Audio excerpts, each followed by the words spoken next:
to drop off supplies, which makes you wonder why they didn't just land and physically hand them the supplies to begin with. But who am I to say how to run a crazy island?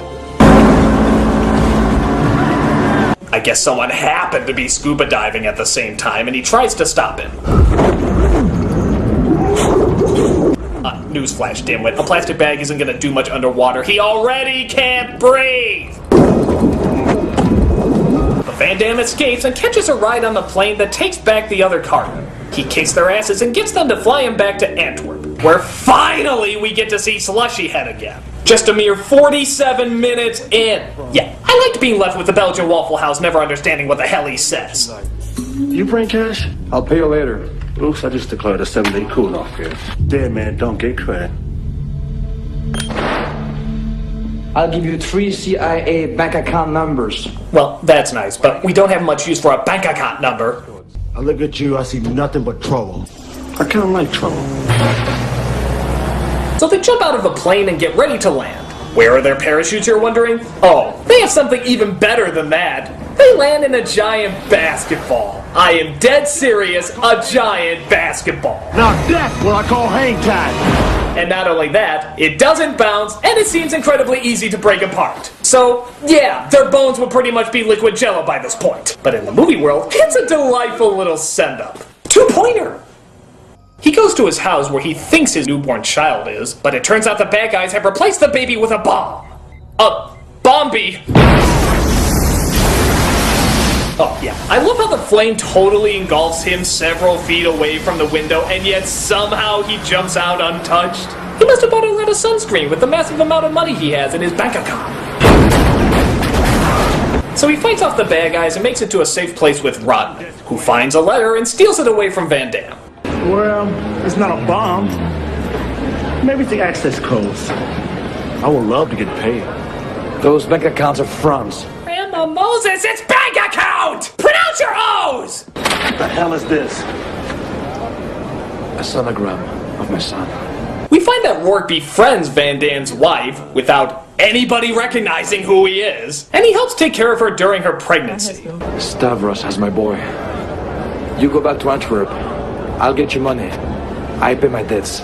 You pay your tits? I pay my debts. Next should be telling me I am the law! Why you didn't tell me this before? What do you care? You always play defense, right? It's time to get off the bench. The best defense is a strong offense. Well, he has been out of this movie for a bit. I guess he had to make up for it with 3 basketball puns in a row. Taking you to the hospital, you'll be safer there. So Van Damme dresses up like a John Lennon Pauly Shore pancake and tries to sneak up on Rourke. Quinn, no, that's what he wants! No! I'm bigger than Jesus! But Rourke has backup and they have themselves another little shootout. He's up! He's in! I'll have to call it a 5-pointer. Yes! You played basketball! Please shut up! Rourke escapes and makes his way to the pregnant wife. While she's giving birth to her son, Rodman helps Van Damme find her through, get this, cyber monks. No, I'm serious. That's what they call them. These monks have been collecting information on Rome for 500 years. Cyber monks. Holy shit! Why couldn't the movie be about these guys? Just their 2-minute cameo is a million times better than anything else we've seen.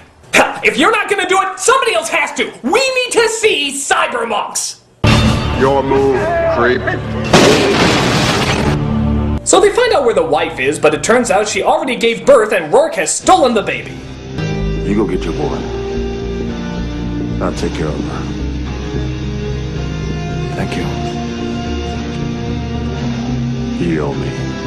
So Van Damme goes to a coliseum where Rourke has really gone all out in preparing a climax. He put mines in the ground, decorated them with crosses, the baby's in the middle, he took his shirt off. He even threw in a fucking tiger for all this! It's like Gladiator meets Grand Theft Auto. You gotta give him an A for creativity.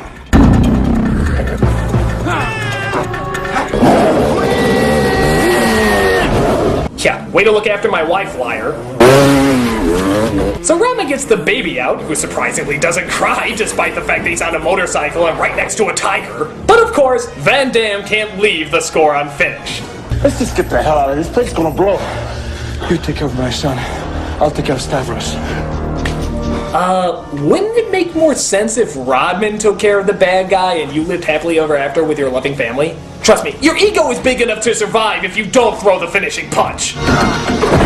So Van Damme and Rourke have a martial arts fight, stepping carefully not to hit any of the mines. But again, Rodman doesn't do what he said he would do. He comes back to help Van Damme, just leaving the baby on the fucking ground. It's just a tiger-infested, heavily explosive coliseum of death. It's just like a Chuck E. Cheese.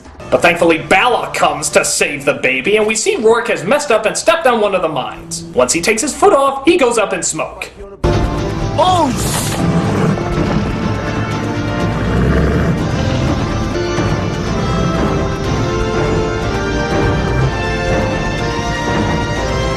Oh my god. We have Mickey Rourke on a mine, in the middle of a minefield, with a ferocious tiger, in a coliseum with Jean-Claude Van Damme, Dennis Rodman, Belloc, and a baby in a basket. If this does not deliver the most fucking epic imagery I have ever seen in my entire life, I have lost all hope in mankind. Let's see what happens.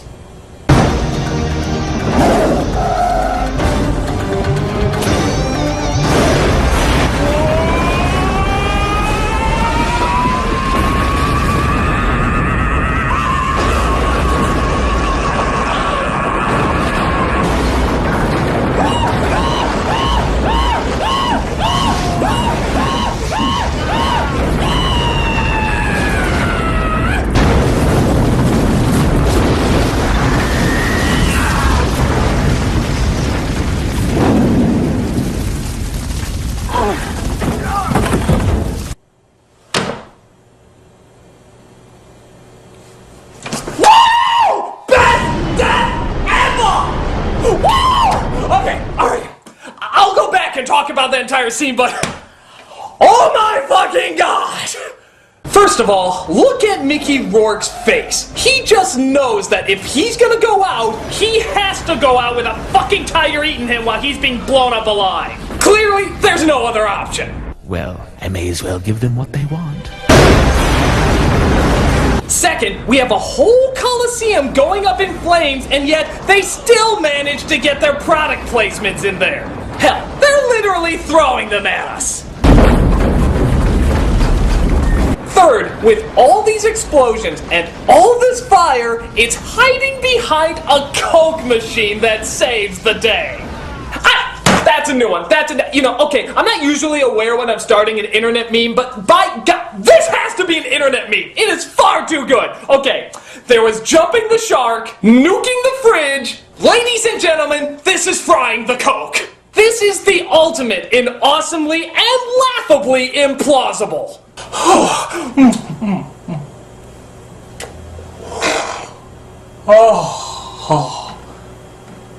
We might as well just end it here, folks. I'm not gonna top that. I mean, the movie pretty much does anyway. Belloc says they're cool and they just go off their separate ways. He doesn't meet up with his wife or anything.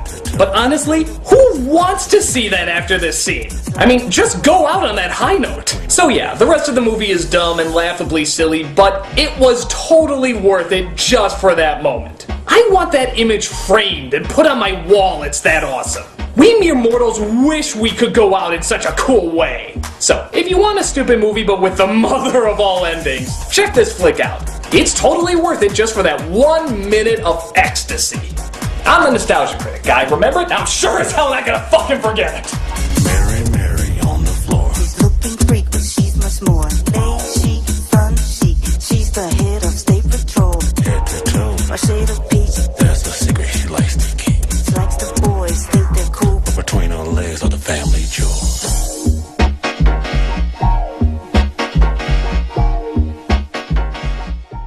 Bank account numbers.